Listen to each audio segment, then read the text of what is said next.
Halo,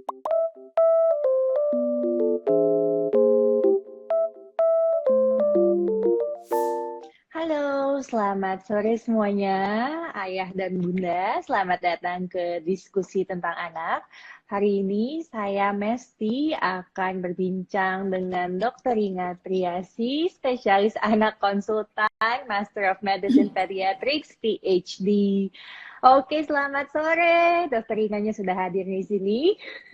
Selamat sore, Dokter Mesti. Apa kabar? Cerah Selamat sore, sekali. Dokter Ina. Kabar baik, Dokter Ina juga cantik dan segar sekali. Puasa, dokter?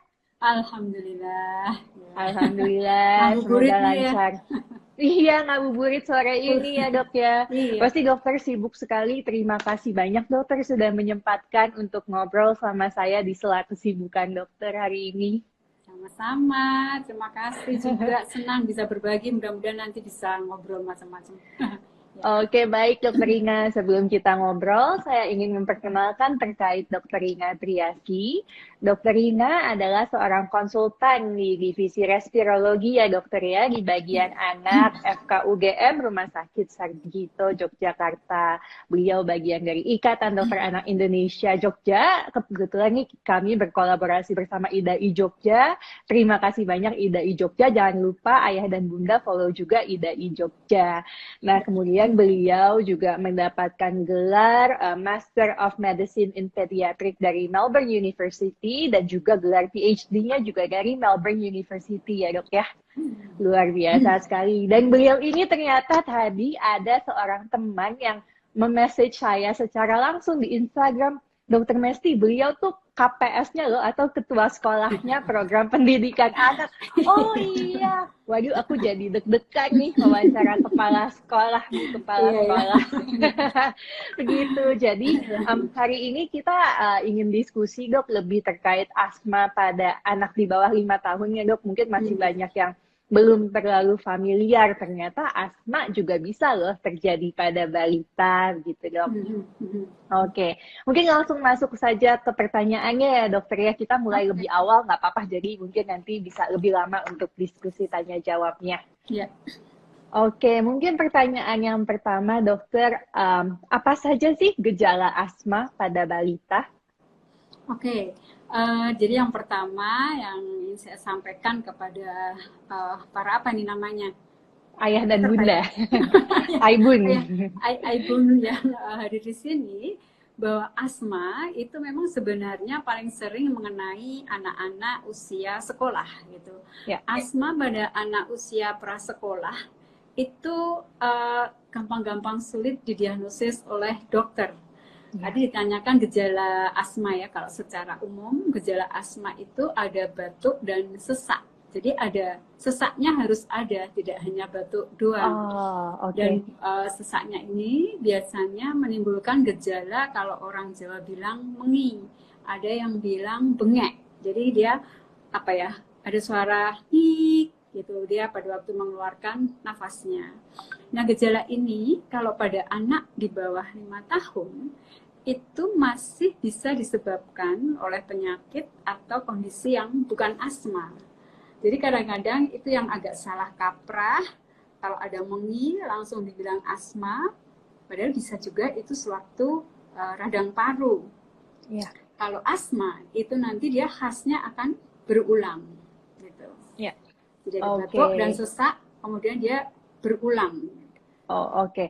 Jadi harus ada sesaknya atau menginya ya dok ya. Iya. Kalau misalnya batuk aja kayak banyak juga kan pasien suka datang tuh dok kayak pasien anakku dok batuk nih tapi batuk kok nggak ada demamnya nih, batuknya sering banget deh tiap malam batuk. Nah itu bisa masuk asma atau enggak dok? Tidak, kalau tidak ada sesaknya dia bukan asma gitu. Mungkin kadang-kadang dia disebut sebagai batuk alergi gitu ya, walaupun di diagnosis kedokterannya nggak ada kodenya gitu. Iya, Tapi iya, dia iya. mungkin dipicu oleh paparan-paparan yang menyebabkan dia alergi gitu. Oh, tapi itu ada ya dok ya batuk alergi. Kadang emang untuk diagnosis batuk pilek tuh saya paling takut gitu dok, paling susah karena nanti ujungnya obatinnya juga kadang-kadang malah agak susah ya karena nggak jelas gitu terkadang Ya. batuk pilek ini. Oke, jadi Eh, jadi kalau Dokter Messi asma, sebentar, saya tertarik dengan ini mengobati batuk pilek ya. Ini agak ya agak ya ya belok ya belok sedikit nih, ya tapi mumpung bisa apa namanya berbagi gitu ya ya pada ayah bunda, pada mungkin ada dokter-dokter anak juga yang join di sini gitu ya. ya Kalau pada anak usia balita itu jangan bermurah hati memberikan obat batuk pilek gitu, ya karena obat batuk pilek pada anak khususnya pada balita itu memang tidak ada yang terbukti efektif.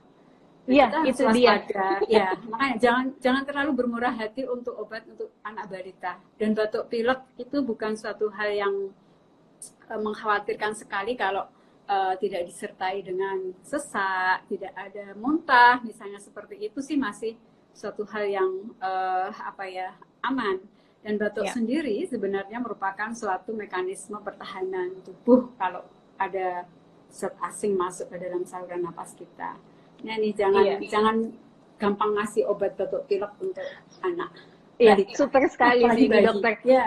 Super sekali. Soalnya memang nggak ada, memang yang paling tepat kan kita edukasi ya. Tetapi seringkali dokter orang tua itu pingin yang instan, pingin gejalanya tuh langsung hilang. Nah, sedangkan kayaknya mau kasih obat beberapa jenis pun nggak ada yang langsung hilang gitu, karena ada progresnya gitu. Jadi mungkin perlu untuk tadi terima kasih dokter Ina sudah edukasi para orang tua bahwa memang batuk pilek itu berproses ya dok ya, dan nggak ada obat yang benar-benar bisa langsung menghilangkan gejala batuk pilek, dan harus diingat batuk itu mekanisme pertahanan ya dok ya. Betul ya ya.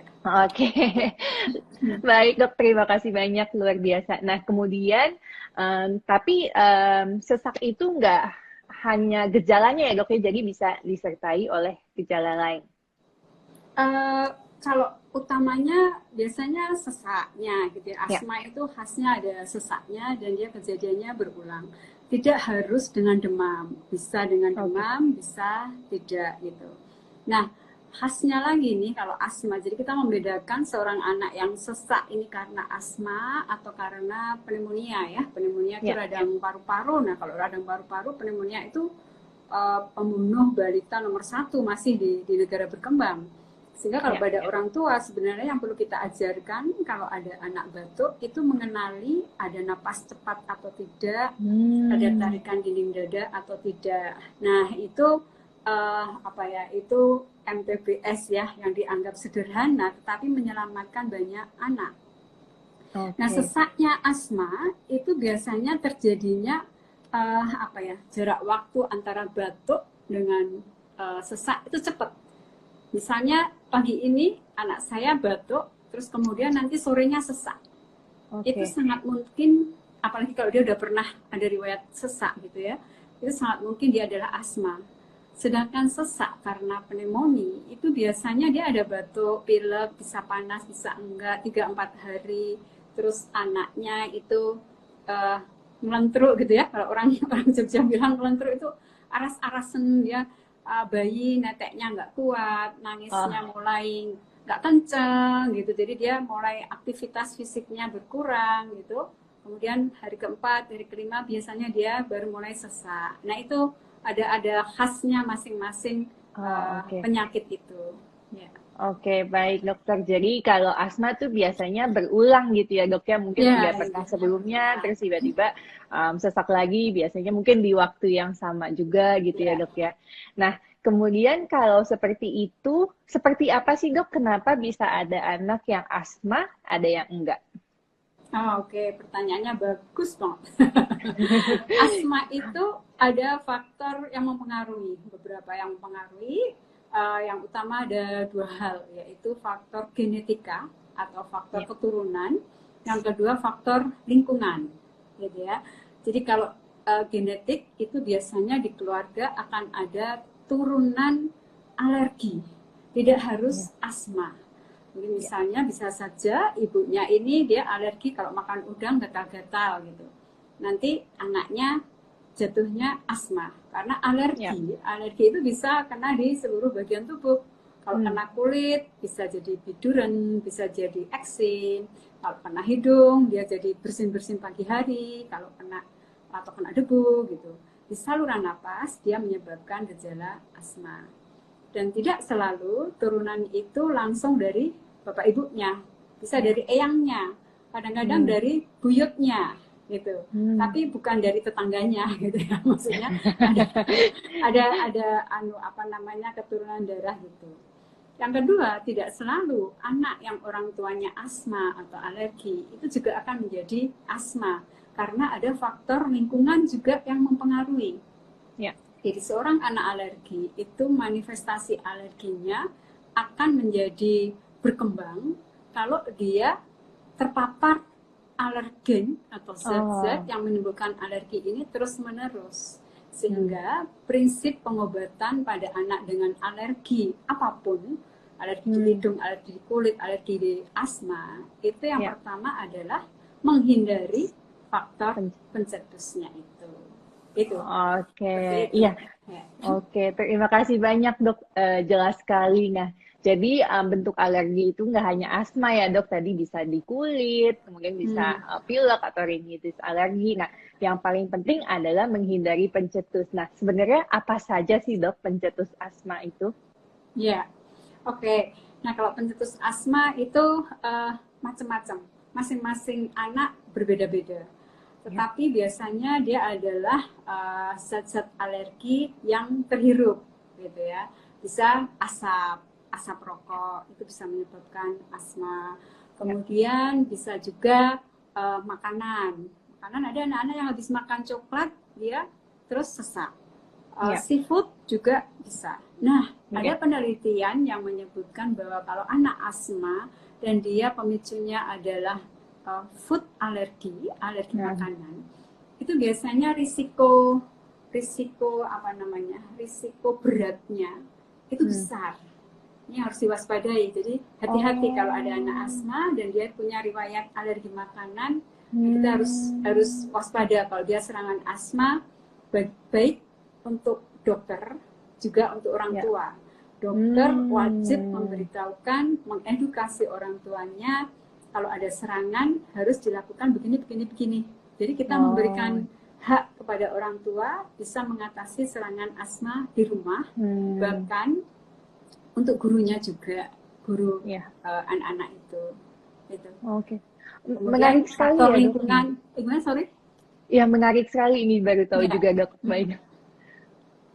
Lanjut, baik dok. Nah, dari pemicu yang lain itu bisa dari lingkungan, misalnya suhu, udara dingin gitu, dan juga bisa juga polusi gitu. Oke, baik dok, jelas sekali. Terima kasih. Jadi mungkin untuk para teman dokter anak atau dokter lain di sini, jadi kalau udah ketemu pasien asma, nggak sebatas ditanya asmanya ya dok ya. Jadi penting sekali untuk bertanya apakah ada alergi makanan sebelumnya, dan harus bisa mengajarkan orang tua untuk tata laksana serangan asma. Nah, kemudian dok, pertanyaan yang terkait pencetus nih, terkadang saya juga agak sulit nih kalau mau edukasi, misalnya pasiennya kayaknya gejalanya tuh setiap udara dingin, tapi kita nggak pakai AC, misalnya udara dingin dari luar, atau misalnya kayaknya debu deh, atau pollen gitu dok. Nah, itu bagaimana kita menghindari pencetus-pencetus yang seperti itu? Oke, iya. Memang mengidentifikasi faktor pencetus ini tidak mudah. Yang paling sederhana itu dengan meminta orang tuanya mengamati gitu.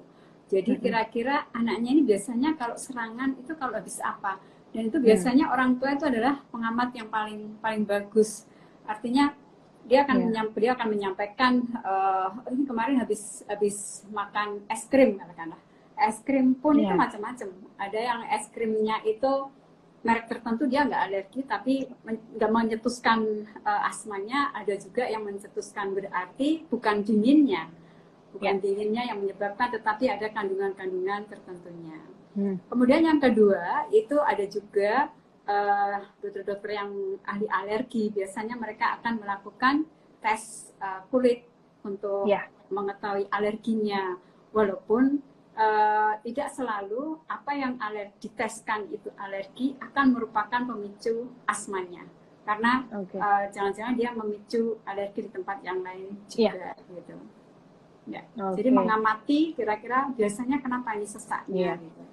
Iya, setuju dok. Memang paling penting dan yang paling bisa untuk menemukan apa pencetusnya itu memang orang tuanya yang harus observasi dengan teliti ya dok. Ya Iya. kira-kira anak itu muncul gejalanya setelah ada apa nih hal yang sama. Oke baik. Ini ada pertanyaan dok. Wah sudah banyak sekali pertanyaan nih. Yang pertama mungkin yang terkait pencetus dulu ya. Ini dari Ica Rizka. Dok, bagaimana cara mencari alergen? Jadi anak saya usia 3 bulan, kulitnya merah-merah beruntusan. Padahal saya nggak makan seafood dan telur. Nah, mungkin ini seperti yang tadi sudah dijelaskan ya dok, kalau pencetusnya bisa beda-beda. Mungkin dokter ada yang mau ditambahkan dari yang tadi dok? Ya, jadi ini umur 3 bulan, kemudian dia ada merah-merah di pipinya, ya kan? Nah, Ya, ini anak umur 3 bulan, kalau dia ASI eksklusif, itu yang harus kita apa namanya ya, kita atur dietnya itu ibunya gitu, karena dia baru mendapatkan intake dari ibunya. Biasanya atopi ya, namanya pipi atopi seperti itu dari makanan gitu, jarang yang disebabkan karena pengaruh suhu atau lingkungan. Nah, ya. biasanya yang menyebabkan alergi itu memang seafood sama telur, sama coklat, atau juga kacang gitu. Hmm, Tapi yang biasanya itu ada juga yang tidak biasa gitu. Yang tidak biasa itu bisa bisa susu sapi, ada juga orang yang alergi wortel, alergi tomat, ya, ayam ya, gitu.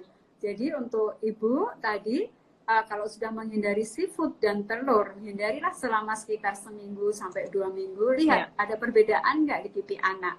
Kalau tidak ada, berarti kemungkinan memang bukan dari telur atau seafood Susu. itu.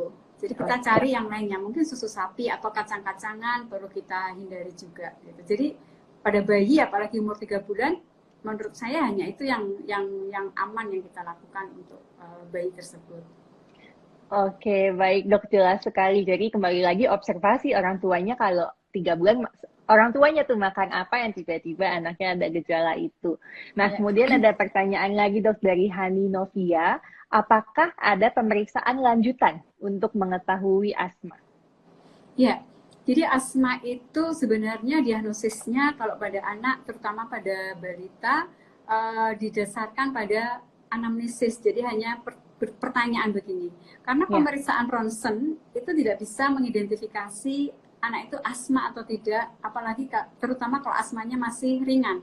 Kalau ya, asmanya sudah asma yang berat, asma yang persisten, yang sudah lama, itu mungkin akan tampak apa ya, bentuk dadanya yang berbeda, kemudian kandungan udaranya juga lebih banyak seperti itu. Tetapi kalau yang ya. asmanya masih jarang gitu, apalagi pada balita, itu tidak bisa teridentifikasi dengan pemeriksaan ronsen.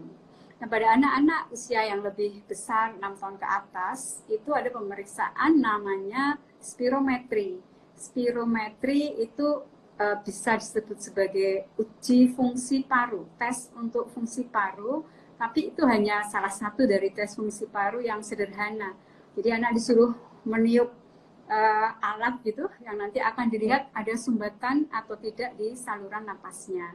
Idealnya memang pada anak-anak asma, utamanya anak yang usia sekolah, itu kita lakukan pemeriksaan itu secara rutin, mungkin 3 sampai 6 bulan sekali untuk menilai derajat keparahan asmanya gitu. Tapi kalau pada balita memang alatnya masih belum, kayaknya di Indonesia juga mungkin di RSCM saja untuk yang bisa digunakan untuk Ya. bayi pada khususnya untuk uji fungsi paru itu. Oke, baik dok, jelas sekali. Terima kasih banyak. Jadi lebih berfokus ke anamnesis ya dok, dan Ya. pemeriksaan fisik. Nah, ini ada pertanyaan juga. Apakah kalau penyebab alergi kita perlu melakukan cek lab? Begitu juga dengan asma. Nah, ini tergantung nih. Ini jawaban saya pribadi ya, jawaban saya Ya, ya. pribadi gitu. Saya ini termasuk dokter yang tidak murah hati untuk cek macam-macam gitu. Maksudnya gini, Ya, kalau kita melakukan pemeriksaan laborat tetapi tidak mengubah keputusan dokter dalam memberikan terapi, itu sebaiknya tidak melakukan gitu.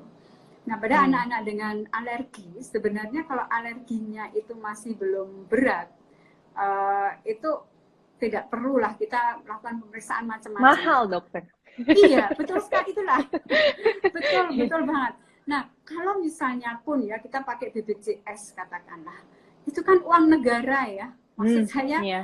ya marilah kita bantu negara Indonesia ini dengan Iya. mulai memilah mana yang memang perlu kita lakukan dan memang bermanfaat untuk pasien gitu. Jadi juga pasien-pasien jangan terlalu ini juga, misalnya karena pengen yang terbaik untuk anaknya semuanya harus diperiksa, itu ya memang oke, tapi kadang-kadang ada juga yang mubazir gitu ya, jadi mungkin tidak perlu.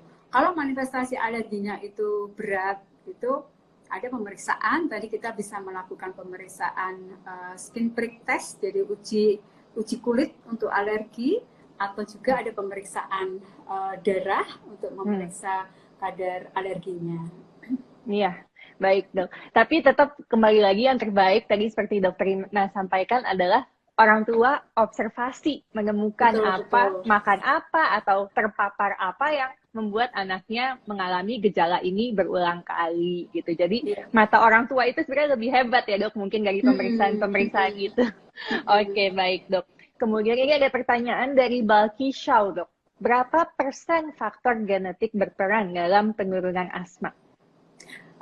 Saya tidak ingat pasti berapa persennya ya, tapi sama-sama lah antara keturunan itu dengan faktor lingkungan gitu. Saya mohon maaf tidak bisa menjawab dengan pasti persennya. Kalau perlu jawab saya carikan gitu. Saya tidak langsung ingat berapa persennya, tetapi itu kurang lebih sama dengan faktor lingkungan. Jadi kalau dia ada keturunan tetapi lingkungannya tidak mendukung, dia bisa menghindari faktor pencetus, itu bisa tidak manifest asmanya gitu. Sebaliknya kalau dia terpapar terus gitu ya dengan pencetusnya, walaupun faktor genetiknya tidak kuat, dia bisa juga asmanya menjadi manifest. Ini saya jadi ingat nih, ada teori hygiene hypothesis gitu ya, hipotesa tentang kebersihan, karena tadi saya mau menyampaikan tentang lingkungan. Jadi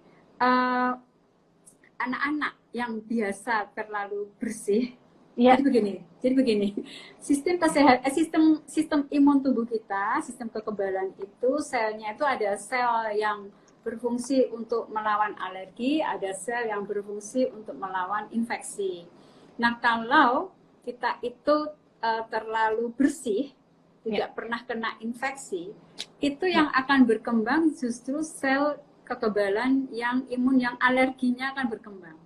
Sehingga anak-anak yang keturunan alergi itu kalau terlalu bersih, itu kadang-kadang malah mereka manifest alerginya lebih kuat gitu. Yang artinya apa? Artinya bahwa kadang-kadang anak kita batuk pilek, ada kemasukan sedikit tanah lah, debu gitu, itu ya excuse lah, nggak apa-apa gitu.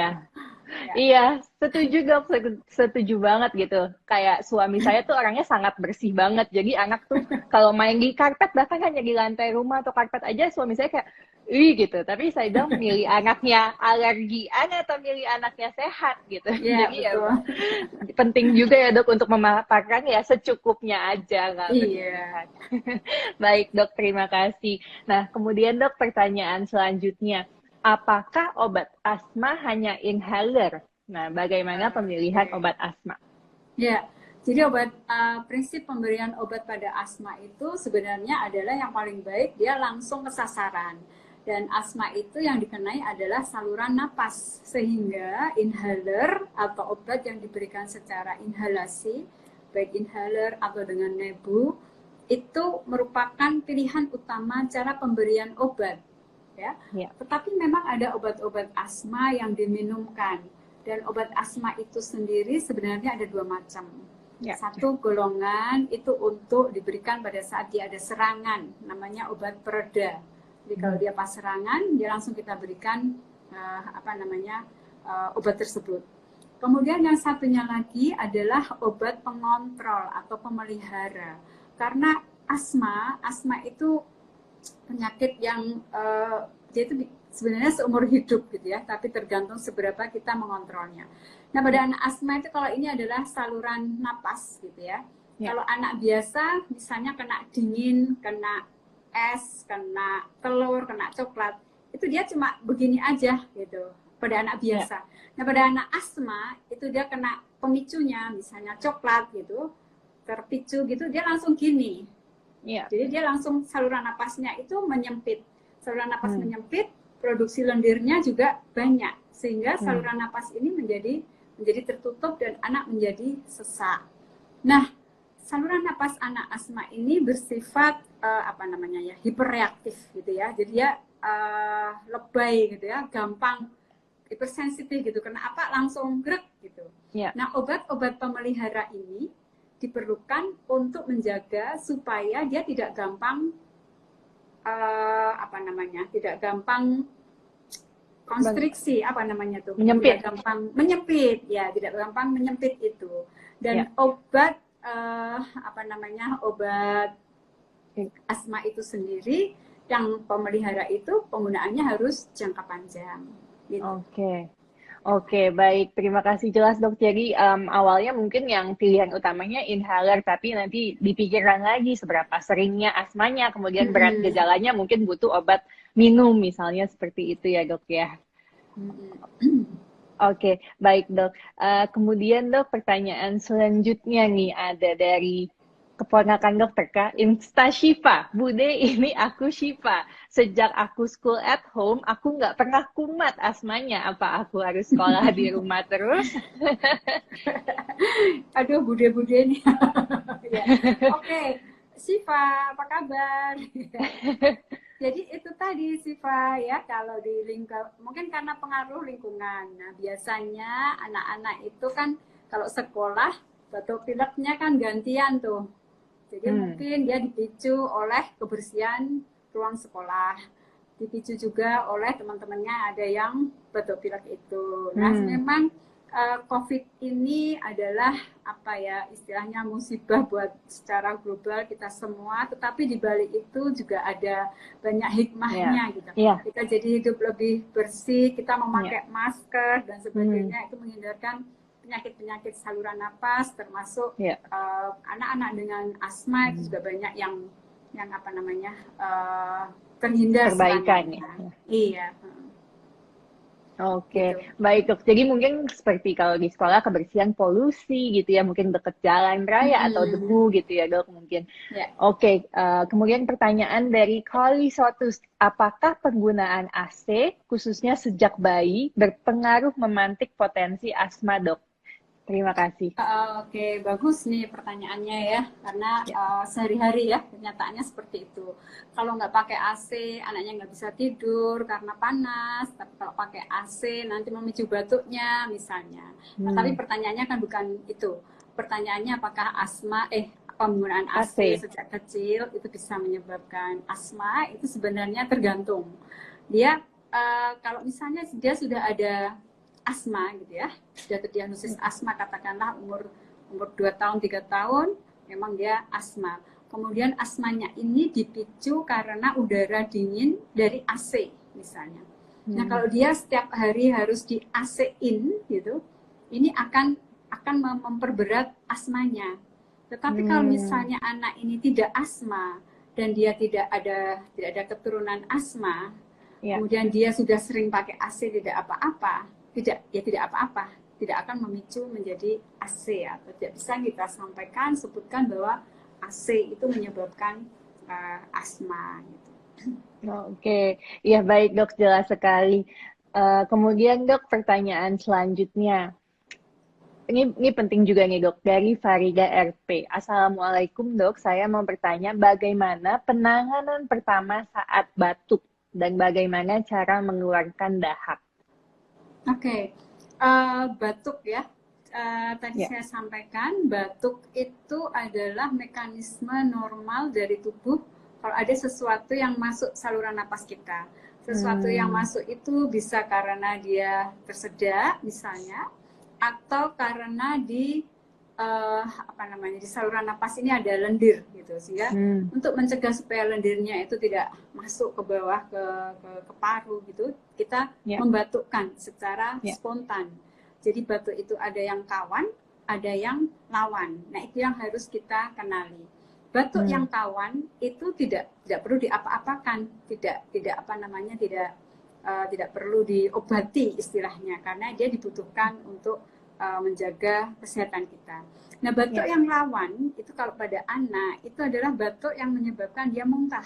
Setiap kali batuk muntah, atau dia mengganggu tidurnya, anaknya malam sampai terbatuk-batuk sampai tidurnya tidak bisa. Nah, untuk itu pengobatannya kalau di rumah ya, kalau untuk orang tua itu kita berikan anget-anget lah di apa namanya, di dadanya itu, bisa dengan balsem gitu. Dan kalau anaknya itu dan diberikan air putih hangat ya. Jadi kalau dokter paru anak itu memang biasanya untuk batuk itu pilihannya yaitu apa namanya, air hidrasi istilahnya.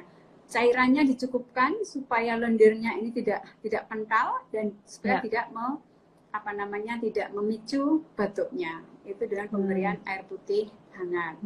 Kalau batuknya itu grok-grok gitu ya. Nah, kita lakukan fisioterapi dada pada anak itu, kita ada di puk-puk gitu ya istilahnya ya. Itu ada tekniknya sebenarnya, di depan, di belakang gitu, kemudian dilakukan pada saat anak perutnya kosong. Jangan sampai pada saat anak habis minum gitu, karena nanti biasanya dia terus muntah. Kalau anak itu mengeluarkan lendirnya belum bisa kayak orang tua, gitu ya. Kalau anak mungkin dengan muntah atau ditelan, sehingga pada anak-anak yang batuk yang berlendir itu kadang-kadang kemudian akan ada diare atau fesesnya, BAB-nya berlendir juga, karena dia memang dikeluarkan lewat feses itu. Oke, baik dok. Jadi kadang mungkin yang sering terlupakan orang tua, pinginnya obat batuk langsung ampuh, tapi hidrasinya yang kurang ya dok ya. Kadang anaknya kurang banyak minum, padahal minum itu atau hidrasinya penting sekali untuk mengencerkan si lendir tadi supaya nggak merangsang batuk yang berlebihan. Oke, baik dok, jelas sekali. Nah, pertanyaan lanjutan nih dok dari Nurul Hida. Bagaimana pertolongan pertama untuk batuk yang disertai sesak? Oke, ini batuk yang disertai sesak dan sesaknya karena asma ya.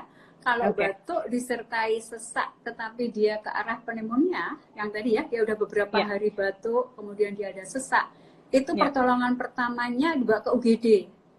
Apalagi pada anak balita, itu sudah ranahnya dokter gitu. Dan kalau anak balita dengan pneumonia itu bahaya. Orang tua, ibu, bapak itu haknya adalah mengenali bahwa anak saya sesak, bahwa anaknya nafasnya cepat, biasanya dia dadanya akan kelihatan naik turun, kemudian dinding dada bawah ini dia cekung gitu. Sehingga bagi orang tua itu penting mengenali kondisi anak pada saat normal. Anak saya kalau pas nggak sakit itu napasnya kayak apa sih gitu. Jadi nanti yang paling biasa orang tua. Nah, nanti kalau dia sudah mulai naik turun begini, nah dia itu harus bawa ke UGD ya. Kalau arahnya ke pneumonia, artinya ada batuk dulu. Tetapi kalau anaknya itu sudah terdiagnosis asma, dokter sudah menyampaikan, ini pernah disampaikan umur 3 tahun, 4 tahun asma gitu. Kemudian 2-3 bulan kemudian dia sesak lagi gitu. Dan sesaknya itu batuk sehari, kemudian dia langsung sesek, apalagi terdengar bunyi nyik-nyik gitu. Nah, orang tua itu memang harus bisa mengatasi sebelum anak dibawa ke rumah sakit. Karena ini akan mencegah supaya serangan asmanya tidak berat, tidak memberat gitu. Nah, dia bisa diberikan dengan obat-obatan untuk pembuka saluran napas yang bisa diberikan dengan nebu, atau juga ada yang inhaler gitu. Jadi kalau saya boleh cerita ya, Dokter Mesti ya, boleh, kita itu kebetulan saya dulu waktu ambil fellowship untuk paru ini di Melbourne itu, sekalian ambil S2 itu. Nah, di sana itu tahun berapa ya? Tahun 2015-2016 gitu. Udah lahir belum ya? Udah ya. Kok saya nggak ketemu dokter ya dok? Saya 2015 di sana loh. Iya. Di RCH juga. 2015-2016. Iya. Nah, kalau di sana itu kan nebu itu udah nggak dipakai gitu. Untuk Hmm. anak-anak asma itu mereka pakainya inhaler gitu. Nah, kalau di Oh, oke. Indonesia ini nebu itu booming sekali gitu. Hmm. Semua anak disuruh punya nebu dan sebagainya itu saya Iya. terus terang sebenarnya ya prihatin juga ya. Anak Iya. batuk dikit di Iya, nebu, sama anak dok. tidak sesak di nebu gitu. Itu Iya, agak oke. overuse gitu Iya, ya. iya, iya. Iya, Ya, iya. gitu. Ini penting banget juga nih dok. Saya jadi punya ide penting untuk konten tentang anak. Perlukah nebulizer pada anak batuk pilek? Ya, Nah, itu ya. perlu Ah, edukasi saya lagi. senang sekali itu kalau ada itu ya. Baik Supaya dok, oke. diluruskan. Iya, oke, baik dok. Terima kasih. Nah, selanjutnya dok ada pertanyaan dari Yovita Puri. Dok, anak saya asma, pemicunya makanan jajanan seperti coklat. Usia 7 tahun sudah tidak kambuhan. Apakah kemungkinan bisa sembuh? Ya, bagus. Ini pertanyaan yang sering ya. Asma bisa Ya, disembuhkan atau tidak? Jadi kalau ya. dia itu memang benar asma, itu dia tidak sembuh. Tetapi Hmm, gejalanya terkontrol. Nah, itu sebabnya kenapa asma pada balita itu kadang-kadang tricky ya. Kita ini asma atau bukan. Karena kalau dia itu hanya mengi yang sementara, ada namanya transient wheezing gitu, transient mengi pada anak-anak balita. Setelah usia 5 tahun atau usia sekolah, itu ya. dia apa namanya bisa hilang menginya itu, karena dia memang bukan asma. Tapi biasanya kalau menginya itu sudah terjadi pada usia sekolah, 5-6 tahun ke atas, itu dia memang most likely to have asthma gitu istilahnya ya. Jadi dia Oke. kemungkinan besar ke arah asma. Nah, asma pada anak itu kalau asma itu akan dianalisis oleh dokternya apakah asmanya itu asma yang persisten atau dia asma yang sering atau asma yang jarang. Kalau asma Oke. yang sering atau persisten itu dia wajib untuk diberikan obat pengontrol yang diberikan dengan inhaler. Dan Ya, jangan menghentikan kalau dokternya belum bilang berhenti. Itu ya. minimal 3 bulan memakainya. Mengapa? Oke.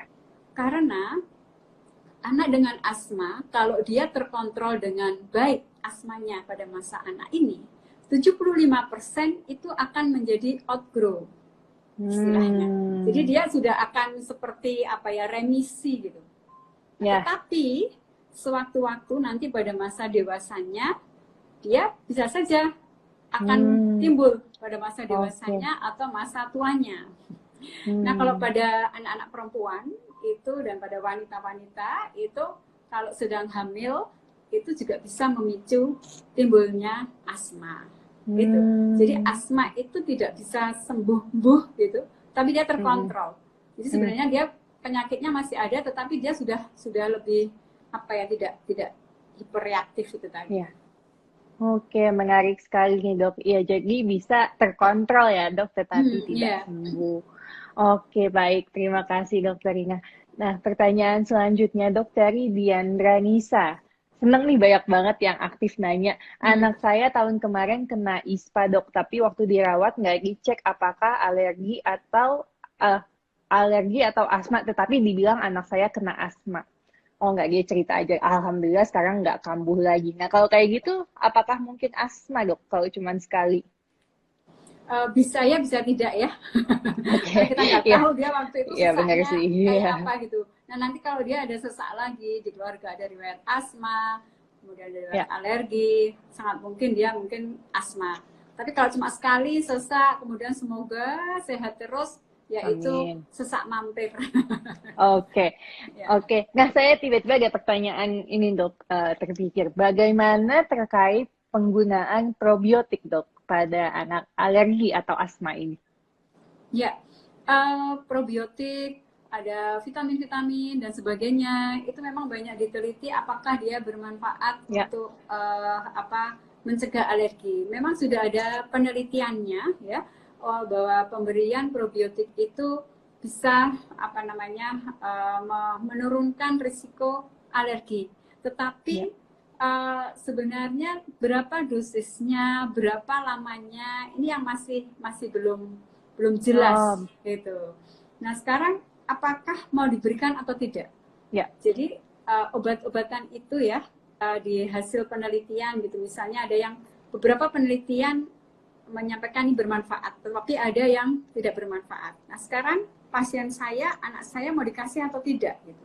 Itu akan kita pertimbangkan, obatnya mahal nggak sih, efek sampingnya bagaimana, kemudian seberapa berat penyakitnya saat ini gitu. Jadi sebenarnya pengobatan pada anak itu sifatnya personalized ya. Kita masing-masing pasien, masing-masing anak akan berbeda-beda. Ada yang cocok diberi probiotik, ada yang tidak cocok, ada yang saya mau dikasih vitamin yang kayak teman saya gitu, misalnya, itu beda-beda. Luar biasa bijaksana sekali Dokter Rina. Baik, terima kasih Dok. Oke, jelas. Jadi kembali lagi setiap anak berbeda-beda ya apa yang dibutuhkannya. Jadi nggak ada satu obat untuk semua anak. Oke, baik dokter. Kemudian ada pertanyaan nih Dok. Orang tua saya asma. Saya asma. Anak saya ketika lelah dia agak nyesek. Apakah anak saya terkena asma? Oke. Tidak tahu. Tidak tahu karena kita belum tahu nyeseknya seperti apa. Tetapi risiko bahwa anaknya nanti akan asma itu risikonya lebih besar dibandingkan dengan anak-anak yang orang tuanya dan eyangnya tidak asma. Kemudian tadi saya terima kasih dengan pertanyaan ini juga mengingatkan untuk menyampaikan bahwa pemicu asma itu juga bisa aktivitas fisik. Aktivitas fisik itu tidak harus yang lari gitu. Ada anak yang tertawa terbahak-bahak aja, dia bisa jadi sesek. Nah itu namanya exercise induced asthma. Itu memang ada varian tersendiri. Jadi tidak harus selalu dengan alergi makanan atau dari lingkungan, tapi juga dari aktivitas fisik. Nah tadi kita lihat aja nanti dia seseknya berulang nggak, setiap kali dia lelah, ada sesak, kemudian ada menginyak. Nah itu kemungkinan dia mungkin juga asma gitu. Baik dokter, terima kasih tambahan ilmunya ini buat orang tua. Penting sekali bahwa ternyata kelelahan aktivitas juga bisa mencetuskan asma. Nah ini juga mungkin ada pertanyaan yang juga mungkin tadi awal sudah sedikit kita bahas Dok, tapi penting. Dok, anak saya baru 1 bulan pilek batuk, apakah boleh dikasih obat? Kalau cuma batuk pilek biasa, flu, ketularan, enggak gitu. Tidak usah dikasih obat yang diminum, tidak perlu. Untuk batuknya itu cukupkan asinya, kemudian beri anget-anget, mau dikasih balsem, mau dikasih minyak penghangat, boleh. Kemudian untuk pileknya itu sebenarnya semprot hidung yang dengan cairan fisiologis itu udah banyak tersedia, mau disemprot atau yang ditetes gitu, itu efektif loh. Dan kalau anak itu bisa bersin, kemudian bisa mengeluarkan ingusnya, itu bagus. Mungkin Dokter Mesti ingat nih kalau lagi winter di Melbourne itu pilek semua orang itu mengisi mengisikan itu, dan dia dengan istilahnya obatnya dia juga mengeluarkan ingusnya itu. Tapi kalau pada anak-anak kecil kan masih belum bisa. Nah kalau untuk anak yang agak besar, kita ajari bagaimana mengisi. Jadi hidungnya ditutup satu lubangnya, terus dihembuskan yang sebelah pakai tisu, yang satunya gitu. Itu obat pilek yang paling efektif sebenarnya. Bagaimana dengan penggunaan ini Dok, nasal aspirator? Boleh nggak yang ibunya sedot ada selangnya terus ke hidung bayinya gitu Dok? Oh, nggak apa-apa. Itu kan dia menyedot lendirnya ya. Lendirnya, kan ada yang disedot itu, ada yang pakai pipet. Atau pipet ya. Saya tambahkan sedikit yang anak 1 bulan tadi ya. Jadi anak 1 bulan atau di bawah 1 tahun, di bawah 2 tahun, anak-anak balita itu kalau bisa tidak dikasih obat-obatan itu ya. Cuma sekali lagi saya ingatkan yang harus diwaspadai kalau anaknya mulai ada napas cepat ya. Jadi kalau dia nafasnya sudah kelihatan ngos-ngosan gitu, kemudian di bawah sini di antara batas dada dengan perut itu ada cekungan-cekungan. Nah itu anak adalah tanda awal ke arah pneumonia, dan itu bahaya untuk anak balita, dan biasanya dokter akan memberikan antibiotika gitu. Baik dokter, terima kasih pengingatnya. Jadi mungkin para orang tua harus tahu nih kapan napas anak saya kok ini lebih cepat dari biasanya, terus napasnya kok tarikannya lebih dalam atau lebih naik turun, nah itu udah tanda-tanda harus langsung dibawa ke emergency ya dok ya, ke rumah Iya. sakit. Oke, baik dok. Nah, kemudian dok pertanyaan lagi dari Albertine Resti. Memangnya apa bahayanya jika terlalu sering pakai nebulizer? Batuk Hmm. pilek nebu, batuk pilek nebu. Bahayanya boros. Mahal. Ya, bahayanya boros juga. Ya, sebenarnya untuk anak sendiri efek sampingnya tidak ada. Tetapi kalau dia sebenarnya tidak perlu gitu, kenapa harus kita berikan gitu? Nah, memang apa namanya beda-beda ya antara anak yang satu dan anak yang lainnya. Kalau bisa nebu itu memang kita batasi, tetapi memang ada beberapa anak yang dia kalau di nebu itu jadi nampak nyaman sekali gitu. Tapi anaknya kalau di nebu dan tidak di nebu itu sama saja ya, tidak usah di nebu. Caranya gimana kita tahu? Coba sewaktu-waktu tidak kita berikan nebunya pada anak yang batuk misalnya. Dia masih tetap batuk gitu, tapi anaknya masih happy. Ya nggak apa-apa, nggak usah lah gitu. Jadi supaya kita tidak apa ya, ya boros itu tadi apa istilahnya, Ya, menghambur-hamburkan resources yang tidak perlu. Iya, baik dokter, terima kasih. Nah, kemudian pertanyaan selanjutnya dok, saya mau tanya, bagaimana terkait cuci hidung dok? Kan pada saat pandemi ini juga sedang lumayan ngetren ya dok, cuci hidung dari hidung sini keluar dari sebelah, itu bagaimana dok? Ya, itu juga bagus. Terutama sebenarnya oleh dokter-dokter THT ya sebenarnya, dan itu manfaat sekali pada pasien-pasien yang dengan apa namanya sinusitis atau dengan rinitis pilek yang karena alergi. Karena cuci hidung ini juga akan selain membersihkan ingus, itu dia juga membersihkan zat-zat yang memicunya, yang menyebabkan alergi itu. Oke, baik dok, jelas sekali. Jadi boleh ya cuci hidung, dan caranya ada sih di tentang anak, boleh ayah bunda lihat lagi. Nah, kemudian dok, ini ada pertanyaan lagi dari Deulis 318. Maaf baru bergabung, bayi saya 25 hari usianya. Kalau tidur napasnya seperti grok-grok atau ngorok tapi nggak ada cuping hidung. Suami saya asma. Apakah mungkin asma pada bayi dan bagaimana deteksinya? Asma pada bayi itu jarang, bisa tapi jarang sekali. Nah, kalau yang grok-grok ini bapaknya ada alergi, ini juga mesti dipahami oleh orang tua gitu. Jadi kalau ada anak lahir dari salah satu atau salah dua orang tua alergi, itu dia juga akan bawa bakat alergi. Nah, bayi-bayi alergi, bayi-bayi dengan bakat alergi itu beberapa gejalanya antara lain dia pipinya merah-merah gitu atau gitu. Kemudian dia ada sering grok gitu. Tetapi coba diperhatiin, groknya itu biasanya ada pada waktu-waktu tertentu, misalnya hanya pagi hari aja atau malam hari menjelang subuh gitu, ada faktor lingkungan. Nah, kalau yang seperti itu berarti ASI eksklusif harus diupayakan. Karena kalau kita bisa memberikan ASI eksklusif, itu risiko alerginya akan lebih kecil dibandingkan dia terpapar dengan susu formula lebih dini. Gitu. Oke, baik dok, jelas sekali. Terima kasih banyak dok. Mungkin ini pertanyaan terakhir nih kalau dari saya. Apakah anak yang memang memiliki risiko asma atau alergi harus menghindari banyak makanan dok kalau memang belum terbukti asma? Enggak ya. Nanti anaknya terhindar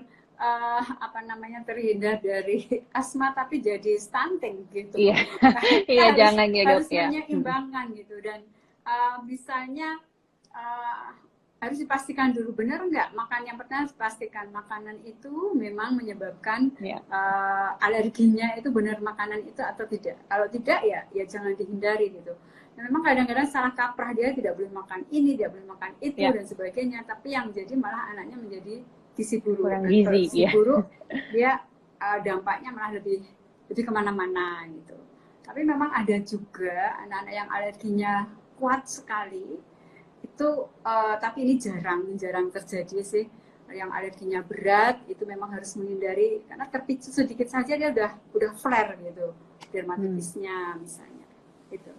Oke, baik. Kembali lagi untuk dievaluasi ya dok, masing-masing orang tuanya untuk lihat apa yang mencetuskan terjadinya alergi dan asmanya ini pada anak. Ya. Luar biasa sekali Dokter Rina, terima kasih banyak. Banyak sekali ilmu yang kami dapatkan hari ini. Mungkin untuk mengakhiri sesi kita dok, mungkin ada pesan-pesan dari Dokter Rina untuk para ayah bunda di sini? Ya. Jadi ayah bunda semuanya bahwa batuk dan pilek pada anak itu sering terjadi, tetapi tidak harus selalu diobati. Nah, batuk yang disertai dengan sesak dan apabila itu berulang, kemudian keluarga ada riwayat alergi, itu bisa jadi asma. Bisa jadi itu artinya bisa juga tidak, gitu. Tapi kita waspadai asma. Asma tanda petik itu bisa terjadi pada anak di bawah 5 tahun. Dan asma itu saya sampaikan tadi dia tidak bisa sembuh. Tapi pada anak yang balita ini kemungkinan kalau ada terjadi seperti itu bisa jadi juga belum tentu asma. Kemudian yang pesan yang selanjutnya, kalau memang anak kita sudah didiagnosis asma dan dokter akan memberikan obat pemelihara atau pengontrol, berikanlah sampai tuntas supaya anak kita ini bisa terkontrol asmanya sampai remaja, dewasa, tidak ada gejala. Saya kira itu saja yang perlu saya sampaikan, Dr. Mesti. Terima kasih. Luar biasa, terima kasih banyak Dokter Rina, terima kasih para Aibun. Jadi ingat kalau memang anaknya asma, pengobatannya harus tuntas supaya nanti tidak ada gejala berulang ketika dia dewasa. Oke, baik, terima kasih banyak Dokter Rina atas waktunya hari ini. Senang sekali, ya. Alhamdulillah diskusi dengan Dokter Rina. Ini IG Live pertama Dokter Rina, alhamdulillah lancar ya dok. Terima kasih loh dok sudah mau IG Live pertamanya dengan kami.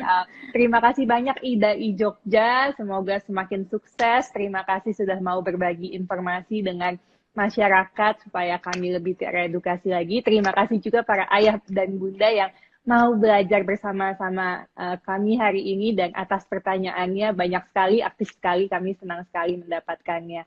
Oke, kalau begitu kami pamit dulu undur diri. Terima kasih banyak Dokter Rina, terima kasih para ayah bunda. Jangan lupa follow IDAI Jogja juga tentang anak official dan video-video lain bisa ditonton di YouTube tentang anak official. Selamat menanti buka puasa, selamat menunggu buka Dokter Rina. Terima kasih. Waalaikumsalam. Dadah, selamat sore semuanya. Selamat sore. Ya, terima kasih.